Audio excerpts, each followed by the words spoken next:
ተወዳጁ ድምፃዊ አብሌክስና ሚስቱ አናስታሲያ አሌክሳንደር ተለያዩ። ከባልሽ ጋር አብራችሁ ናችሁ ወይ? አብረን አይደለንም። ከተለያየ ትንሽ ጊዜያቶች አልፈዋል። እንግዲህ አልተስማማንም። አብሌክስን እንግዲህ ሁላችንም የምናውቀው ራፕና ባህላዊ ሙዚቃዎችን በማቀናጀት በሚጫወታቸው ጣዕም ዜማዎቹ ነው።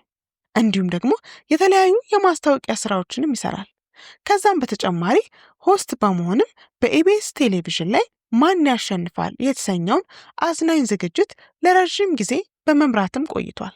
ከ2 ዓመታት በፊት ፍቅረኛው የነበረችውን አናስታሲያ አሌክሳንደርን አግብቶ ወንድ ልጅም ወልዶ ነበር። አብሌክስ እንግዲህ ስለ ባለቤቱ በተለያዩ ኢንተርቪዎች ላይ ሲናገር በጣም ስሜታዊ ይሆን ነበር። ስለ እሷ ያለውን ፍቅርና ክብር ተናግሮ አይጠቅምም። በተለይ ደግሞ ሃይማኖት ላይ ያላትን ጥንካሬ እወደዋለሁ። በጣም የሳበኝ ነገር ቢኖር በዋናነት እምነቷ ላይ ያላት ጥንካሬ ነው ብሎም ነበር። ከጋብቻ በፊት እንግዲህ በሚገርም ሰርፕራይዝ የታገቢኛለሽ ወይ ጥያቄ አቅርቦላት ነበር። ይህ ዝግጅትም በወቅቱ እጅጉን አነጋጋሪ ሆኖ ነበር። ከዛም እንግዲህ ብዙም ሳይቆይ ተጋብተው አብሮ መኖር ጀመሩ። ይህ ሁኔታም በብዙ ተመልካቾች ዘንድ ጥያቄን አስነስቶ ነበር። ምን ነው አልቸኮሉም? በጣም ፈጠኑ የሚሉ የተለያዩ ሐሳብ አስተያየቶች ሲሰነዘሩባቸው ቆይቶ ነበር። ለዚህም ጥያቄ እንግዲህ አብሌክስ በጊዜው ምላሽ ሰጥቶ ነበር። አልቸኮልም ነበር ምክንያቱም ከመጋባታችን በፊት ለረጅም ጊዜ አብረን ኖረናል። ከዛም ነው ወደ ትዳር የገባ ነው። ስለዚህ ወደ ትዳር ለመግባት አልተቻኮልንም ብሎ ነበር እንግዲህ ስለ ሁኔታው በሰዓቱ የገለጸው። አብሌክስ እንግዲህ ስለ ሁለቱ ግንኙነት ሲናገር የተለያዩ ጉዞዎችን ለማድረግ የምጓዘው እሷ ስለነበረችበት ነበር ይላል። እሷን ለማየት ከእሷ ጋር ለመሆን የተለያዩ የጉዞ ፕሮግራሞች ላይ እሳተፍ ነበር። በሰዓቱ እሷ አልገባትም። ይሄ ጉዳይ የገባት አብረን ከሆንን በኋላ እኔ ነግሬያት ነው በማለት ገልጿል። አብሌክስ እንግዲህ ታሪክና ባህላዊ የሆኑ ነገሮች በጣም ይስኩታል። በተለይ ደግሞ ታሪካዊ ሁኔታዎች በሚያጋጥሙት ጊዜ ከዛ ቦታ ንቅንቅ ማለትን አይፈልግም። እጅጉን አብጠርጥሮ ማወቅና መረዳትን ይፈልጋል። እንዲሁም ደግሞ ትልልቅ ሰዎች ማለትም እድሜ ጠገብ አዛውንቶችን በሚያገኝበት ሰዓት በጣም ደስተኛ በመሆን ከነሱ ጋር ጊዜ ማሳለፍን ይፈልጋል። ይህም ደግሞ ከነሱ የተለያዩ ታሪኮችን፣ ዕውቀቶችን ማግኘት ስለምችል ይሄ ነገር ደስተኛ ያደርገኛል በማለት ይገልጻል። እንግዲህ ስለ ሁኔታው አቅሜ በፈቀደ መጠን ኢትዮጵያ ውስጥ ያሉ የተለያዩ ታሪካዊ ቦታዎችን ለመጎብኘት ችያለሁ በማለትም ገልጿል። ሰው ፊልም ከሚጋብዘኝ ይልቅ የተለያዩ የታሪክ መጽሐፎችን እንዳነብ ቢጋብዘኝ ወይም ታሪካዊ ቦታዎችን እንድጎበኝ ቢጋብዘኝ እመርጣለሁ የሚለው አሌክስ በጣም ከሚወዳትና ከሚሳሳላት ውድ ባለቤቱ አናስታሲያ ጋር መለያየቱን ሰምተናል። እነዚህ ተወዳጅ ሁለት ጥንዶች ምን ገጥሟቸው ይሆን? ለምንስ ሊለያዩ ቻሉ? ስለሚለው ጉዳይ እንግዲህ ከዚህ በታች በዝርዝር የምናቀርበው ይሆናል።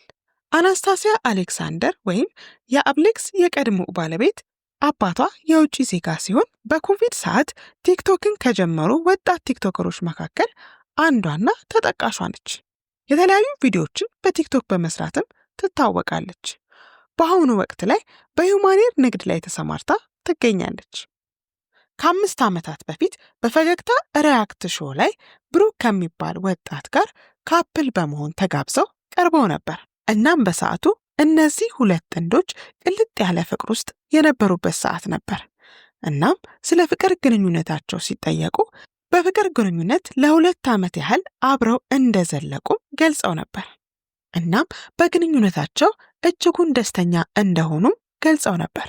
ነገር ግን ይህ የፍቅር ግንኙነት አይን ውስጥ ገባ መሰል። ከዛ በኋላ ለብዙ ጊዜ መዝለቅ አልቻለም። ከዛም እንግዲህ ከአሌክስ ጋር አብረው መሆናቸውን በማህበራዊ ድህረ ገጽ ላይ ሲያጋሩ ብዙዎቹ ትችትና ዘለፋዎችን አቅርበውባት ነበር። ማህበራዊ ሚዲያ ላይ የግል ህይወትን ማጋራት ዋጋ እንደሚያስከፍል እንደተማረችበትም ገልጻለች።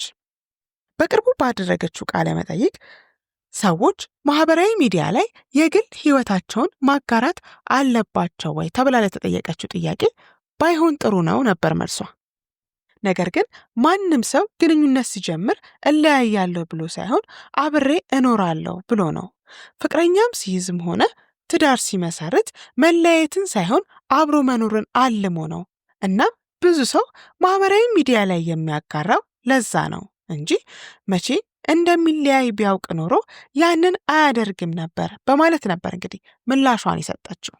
እናም እንግዲህ ከቅርብ ጊዜ ወዲህ ሶሻል ሚዲያ ላይ ያላት ተሳትፎ መቀዝቀዙን አስመልክቶ ለተጠየቀችው ጥያቄ የመጀመሪያው ከልጅ እናት ጋር መሆን በራሱ ቢዚ ስለሚያደርግ መጥፋቷን፣ እንዲሁም ደግሞ አሁን ላይ ሶሻል ሚዲያው እጅጉን እየሰለቻት ስለሆነ ከ1 እና ከ2 ዓመት በኋላ እንዳውም እስከናካቴው ሶሻል ሚዲያን መጠቀም ለማቆም መወሰኗንም ገልጻለች።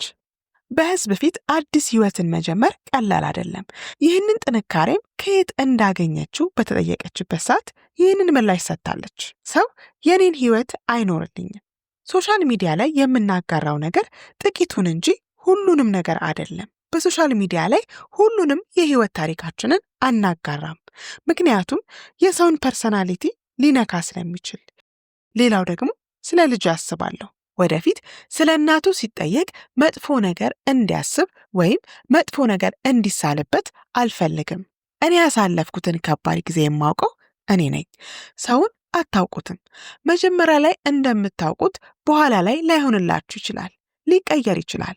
እኔ ደግሞ ደስታዬን የሚያሳጣኝን ነገር ከህይወቴ አስወጣለሁ። በተለይ ደግሞ አሁን ላይ የኔንና የልጄን ደስታ የሚነጥቅ ነገር አልፈልግም።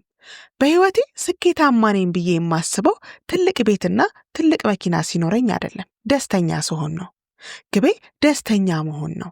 እናም ዙሪያዬ ያሉትን ሰዎች ደስተኛ ማድረግ ነው ብላለች። እንግዲህ ስለ ፍቅር ግንኙነትን በተጠየቀችበት ሰዓት ፍቅር በሁለቱም ወገን እኩል ሊሆን ይገባል። መጀመሪያ ስትሰጡት የነበረውን ነገር ማስቀጠል ይገባል። አንድ ሰው ሲደክም አንዱ ሊያበረታ ይገባል እንጂ እናንተ ብቻ ሰጪ ከሆናችሁ ያ ህይወት አይደለም በማለት አብራርታለች። ተስፋ በቆረጣችሁበት ህይወት ያበቃ በመሰላችሁ ጊዜ ማንም ሰው ጋር አትሄዱ፣ ከፈጣሪያችሁ ጋር ብቻ አውሩ፣ ያኔ መልስ ታገኛላችሁ በማለት የህይወት ልምዷን አጋርታናለች። ህይወቷ ላይ በተፈጠሩት ነገሮች ሰዎች እሷን እንደ ጥፋተኛ እንደሚቆጥሯትም ገልጻለች። ነገር ግን በጣም ብዙ ማውራት የምፈልጋቸው ነገሮች አሉ፣ ግን ሌሎች ሰዎችን ስለሚጎዳ ዝም ብዬ እኔ ተጎጂ ሆኜ ብቀጥል የተሻለ ነው በማለት የተሰማትን ስሜት ገልጻለች።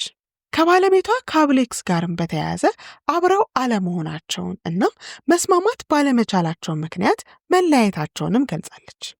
ጊዜው ሲደርስ ወደፊት አወራዋለሁ እያለች በፈገግታ ያለፈቻቸው፣ ነገር ግን ብዙ ውስጧን የጎዷትና ተስፋ እንድትቆርጥ ያደረጓት ጉዳዮች መኖራቸው ግልጽ ነው።